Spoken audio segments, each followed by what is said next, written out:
नीतीश बाबू बिहार को छोड़कर दिल्ली जा रहे हैं और दिल्ली से जो पर्ची आना है पटना बिहार के सीएम पद के लिए, वो पर्ची तैयार हो गया है। लेकिन पर्ची आने से पहले ही बिहार में कयासबाजियों का दौर चालू है। चाहे वो पत्रकार हो या फिर नेता हो, हर कोई कह रहा है कि बिहार का अगला बॉस कौन होगा।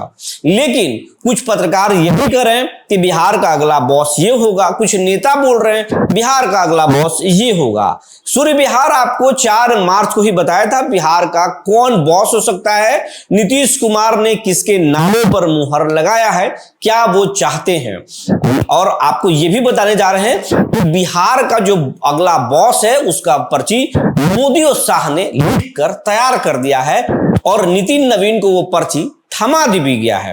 15 तारीख को नितिन नवीन के मौजूदगी में नीतीश कुमार वो पर्ची खोलेंगे और फिर वहीं से बिहार का अगला बॉस मिलेगा। बिहार का अगला बॉस कौन होगा ये हम बताएंगे। ये भी बताएंगे कि चर्चे में कौन कौन से नाम हैं। कहा जा रहा है कि सम्राट का नाम तो चल रहा है, लेकिन सम्राट के नाम पर संघ तैयार नहीं है और अंदर में कुछ खिचड़ी पक रहा है। कोई नित्यानंद राय का नाम ले रहा है, कोई अभय गिरी का शोर मचा रहा है, कोई पत्रकार बोल रहे हैं कि हम भी ब्रेक कर रहे हैं, जो हम ब्रेक कर रहे हैं वही सही होगा। क्या होगा, हमारे पास क्या सूचना है ये भी आपसे बताएंगे। जी नमस्कार, मैं हूं विपुल कुमार और आप देख रहे हैं सूर्य बिहार डिजिटल न्यूज। अब हम बिहार, झारखंड, उत्तर प्रदेश और पश्चिम बंगाल और तमाम बिहार के पड़ोस के जो राज्य हैं उनके तमाम दर्शकों से हम आग्रह करना चाहते हैं कि अगर आप अभी तक हमारे चैनल से नहीं जुड़े हैं तो आप इस चैनल को YouTube पर सब्सक्राइब कर लीजिए, बेल आइकन को दबा लीजिए। अगर आप हमें फेसबुक पर देखते हैं तो पेज को फॉलो करना ना भूलें। अब हम इंस्टाग्राम पर भी हैं, आप हमें वहां भी देख सकते हैं और फॉलो कर सकते हैं। अब आपको खबर विस्तार से बताने जा रहे हैं। नीतीश कुमार राज्यसभा में निर्वाचित हो चुके हैं, वो एमएलसी पद से इस्तीफा भी दे चुके हैं और कहा जा रहा है कि 9 तारीख को यानी कल नीतीश बाबू दिल्ली के लिए रवाना हो जाएंगे। 10 तारीख को वो शपथ लेंगे राज्यसभा के लिए, उसके बाद से राज्यसभा के सांसद हो जाएंगे और 14 अप्रैल को नीतीश बाबू इस्तीफा देंगे बिहार के सीएम के पद से। उसी सीएम के पद से जिस पद के लिए नीतीश बाबू पर तोहमत लगा, पलटू राम के नाम शब्द जुड़ा, बार बार सत्ता के लिए कभी इधर तो कभी उधर नीतीश बाबू जाते रहे। कुछ लोग ये कहते थे नीतीश बाबू आखिरी सांस में ही वो कुर्सी के साथ ही छोड़ेंगे। ये हम भी आपको बताते थे और ये भी हम बताएंगे कि नीतीश बाबू वाकई में कुर्सी छोड़कर खाली नहीं बैठने जा रहे हैं। हम एक बड़ी सूचना पहले भी बताएं और आज भी बताएंगे। नीतीश कुमार मोदी कैबिनेट में हिस्सा ले सकते हैं और बड़े कुर्सी पर विराजमान हो सकते हैं, मोदी कैबिनेट का हिस्सा हो सकते हैं नीतीश कुमार। इस बात को आप जान लीजिए, इसके लिए लगभग बड़ी तैयारी भी है। मोदी के प्रधानमंत्री मोदी के करीब वाला कुर्सी पर नीतीश बाबू जाएंगे, ये ऐसी तैयारी है। बीजेपी में भी तैयारी है ताकि नीतीश कुमार आखिरी पल पर कहीं गच्चा ना दे दे, इसलिए उनको खुश रखना जरूरी है। इसके लिए उन्हें मोदी कैबिनेट में शामिल कराया जा सकता है, इसके लिए उनको प्रस्ताव भी दिया गया है। लेकिन यह मामला बहुत सीक्रेट है, बहुत ही गोपनीय रखा गया है। लेकिन हमारे जो विश्वसनीय सूत्रों ने बताया वो हम आपको बताने जा रहे हैं।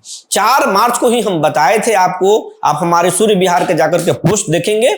हमने बताया था कि नीतीश कुमार स्पीकर पद और डिप्टी सीएम पद के लिए अड़े हुए हैं और बीजेपी में सम्राट चौधरी ही पसंद है। अगर सम्राट को सीएम नहीं बनाया गया तो फिर बिहार में खेला होना तय है। ये बात हम 4 मार्च को ही बता दिए थे और आज 8 अप्रैल है। आप समझ लीजिए कितना दिन पहले हमने आपको बताया था। बाद में भी हमने बताया कि सम्राट ही सीएम बनेंगे। फिर हमने आपको बताया कि सम्राट चौधरी के जो है नाम पर शाह की सहमति मिल गई है। फिर आज हम बता रहे हैं सम्राट चौधरी ही वो चेहरा है जो 15 तारीख को शपथ ले सकते हैं। वैसे संघ जो है नीतीश कुमार के जो पसंद है सम्राट चौधरी, उनके राह में रोड़ा बन रहा है। संघ का मानना है, संघ का एक ग्रुप है जो जिसका कहना है कि लंबे समय के बाद बीजेपी अपना सपना बिहार में साकार करने जा रही है। जिस तरीके से नीतीश कुमार से मुक्ति लेना बीजेपी के लिए भारी पड़ गया, अगर सम्राट चौधरी बीजेपी से लगातार जुड़े हुए नहीं हैं, लेकिन अगर सम्राट चौधरी भी अगर उसी तरीके से बरगद की तरह खड़ा हो गए तो फिर उनसे निकलना बीजेपी के लिए मुश्किल हो जाएगा। ये हकीकत भी है। सम्राट एक मजबूत नेता है और सम्राट काफी एक्सपीरियंस होल्डर है। सम्राट की एक अलग छवि है।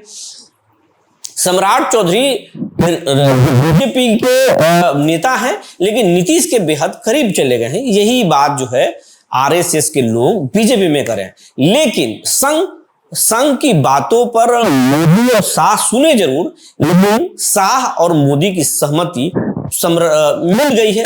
सम्राट चौधरी को ही सीएम बनाने पर सहमति बन गई है। वो पर्ची भी लिखकर नितिन नवीन को दे दिया गया है। 15 अगस्त को सम्राट बिहार के सीएम पद के शपथ ले सकते हैं। उसके पीछे भी तर्क है कि अगर सम्राट चौधरी कद्दावर नेता हैं, जेडीयू बीजेपी से लेकर जेडीयू में भी उनकी अच्छी पकड़ है। सम्राट अगर निराश हो गए तो बीजेपी के लिए रास्ते आसान नहीं होंगे। और सम्राट चौधरी को पिछले कुछ सालों से जब से वो बीजेपी में आए हैं, लौकू समीकरण के विकल्प के रूप में अमित शाह लगातार उन्हें तैयार कर रहे थे। और जब नीतीश कुमार के भरोसेमंद हुए तो नीतीश ने भी उनको ब्यूरोक्रेट को कैसे हैंडल करना है, सरकार कैसे चलाना है, ये सब सारी चीजें जो है नीतीश उनको ट्रेनिंग दिए हैं। तो सम्राट नीतीश और शाह मोदी के पसंद है सम्राट चौधरी, और सम्राट चौधरी ही सीएम पद के लिए शपथ ले सकते हैं। बात रही डिप्टी सीएम का, तो डिप्टी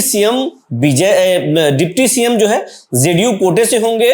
और जेडीयू से पहले बात कही जा रही है कि 2 डिप्टी सीएम होंगे, लेकिन 2 नहीं 1 डिप्टी सीएम हो सकते हैं। निशांत कुमार की बात कही जा रही है, लेकिन निशांत तैयार नहीं है डिप्टी सीएम बनने के लिए। और नीतीश भी नहीं चाहते कि बेटा अगर नहीं चाहता है तो डिप्टी सीएम से उसकी लॉन्चिंग हो, आगे फिर वो सीएम बनने के जो सपने हैं, एक जो बड़ा नेता की जो छवि है वो नहीं बन पाएगा। तो संगठन में रहेंगे, लेकिन उनके पारिवारिक जो नीतीश कुमार के जो पारिवारिक जो सदस्य हैं वो चाहते हैं कि निशांत को कम से कम डिप्टी सीएम से लॉन्चिंग करा दिया जाए। भविष्य है, आगे बहुत कुछ कर सकते हैं, तो ऊपर भी चल रहा है।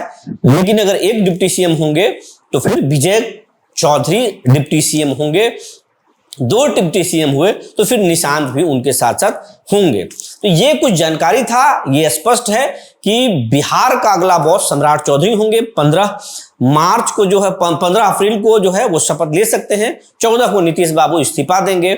और ये तमाम चीजें हैं।